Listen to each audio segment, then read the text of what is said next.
Today we are demonstrating a new composite bond from DMG called Ecosite One.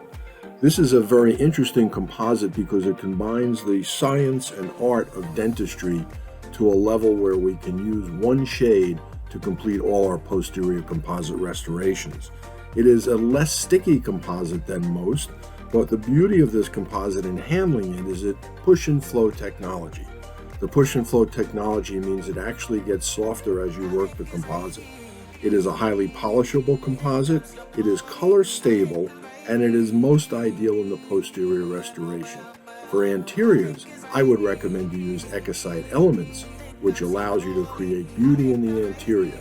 In the posterior, it's Ecosite One.